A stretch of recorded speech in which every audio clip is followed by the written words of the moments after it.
Paper leak रोकने में ये है सबसे बड़ी चुनौती। आईआईटी मद्रास के डायरेक्टर ने बताया कैसे होगा एजुकेशन रिफॉर्म। नमस्कार, आप देख रहे हैं टीवी 12, मैं हूं आपके साथ अपराजिता सिंह। नीट और अन्य प्रतियोगी परीक्षाओं में पेपर लीक के लगातार सामने आते मामलों के बीच केंद्र सरकार ने देश की परीक्षा प्रणाली को सुधारने के लिए एक हाई पावर टास्क फोर्स का गठन किया है।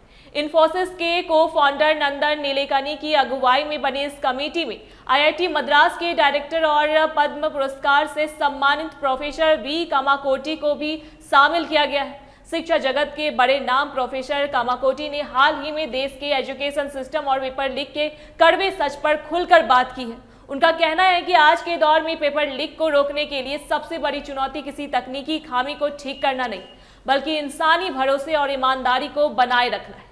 प्रोफेसर कामाकोटी के मुताबिक पिछले 4 दशकों में भारत के भीतर सरकारी नौकरियों और मेडिकल इंजीनियरिंग जैसी प्रवेश परीक्षाओं में बैठने वाले छात्रों की संख्या में भारी उछाल आया है। इतने बड़े पैमाने पर परीक्षा कराना अपने आप में एक बेहद जटिल काम बन चुका है। ऐसे में परीक्षाओं को सुरक्षित और पारदर्शी बनाने के लिए लेटेस्ट टेक्नोलॉजी और आधुनिक निगरानी उपकरणों का इस्तेमाल करना अब बेहद जरूरी हो गया है।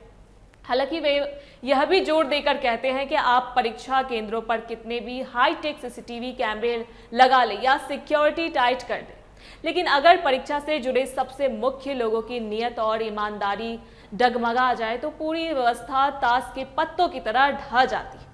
प्रोफेसर कामाकोटी ने किसी भी परीक्षा प्रणाली के 2 सबसे मुख्य स्तंभों का जिक्र किया है। पहला वो इन्विजिलेटर या निरीक्षण जो सीधे एग्जाम सेंटर पर मौजूद रहते हैं और परीक्षा का निगरानी करते हैं, और दूसरा सबसे महत्वपूर्ण स्तंभ क्वेश्चन पेपर तैयार करने वाले लोग। प्रोफेसर का मानना है कि आज के समय में देश के सामने सबसे बड़ा यक्ष प्रश्न यही है कि हम प्रश्न पत्र सेट करने वाले एक्सपर्ट्स के बीच पूरी निष्ठा और गोपनीयता का भरोसा कैसे कायम करें और उसे हर हाल में कैसे सुरक्षित रखें। आप अपने इस दावे को मजबूती से समझाने के लिए उन्होंने पिछले सालों के नीट पेपर लीक के उदाहरण भी सामने रखे। उन्होंने बताया कि साल 2024 में नीट का पेपर उस वक्त लीक हुआ था जब प्रश्न पत्र प्रिंटिंग प्रेस में छपने के बाद बक्सों में बंद होकर ट्रांसपोर्टेशन और डिस्ट्रीब्यूशन प्रोसेस के जरिए परीक्षा केंद्रों की तरफ भेजे जा रहे थे।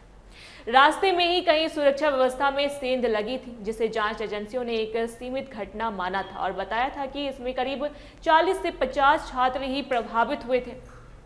लेकिन 2026 में सामने आया लीक का मामला बिल्कुल अलग और कहीं ज्यादा चौंकाने वाला था। इस बार प्रश्न पत्र नेशनल टेस्टिंग एजेंसी यानी एनटीए के कैंपस से बाहर निकलने छपने बक्सों में पैक होने और परीक्षा के दिन छात्रों के हाथ में पहुंचने तक पूरी तरह सुरक्षित रहा।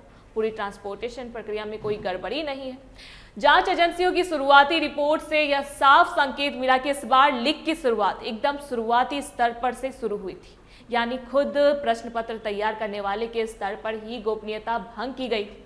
प्रोफेसर कामाकोटी का कहना है कि जब तक हमारे पास ऐसे शिक्षक और विशेषज्ञ नहीं होंगे जिन पर आंख मूंद कर भरोसा किया जा सके, तब तक कोई भी तकनीक पेपर लीक को पूरी तरह नहीं रोक सकती। हमें ऐसे लोगों की जरूरत है जो पूरे देश के लाखों छात्रों के भविष्य की जिम्मेदारी समझते हुए प्रश्न पत्र तैयार करें और उसकी गोपनीयता को अपनी राष्ट्रीय निष्ठा मानकर सुरक्षित रखें। आज के समय में यही निष्ठा भरोसा ही हमारे पूरे एजुकेशन सिस्टम के सामने सबसे बड़ी परीक्षा और चुनौती बनकर खड़ा है। इस पर आपकी क्या राय है, हमें कमेंट करके अपनी प्रतिक्रिया जरूर साझा करें। ऐसी तमाम जानकारी के लिए देखते रहे टीवी 12। धन्यवाद।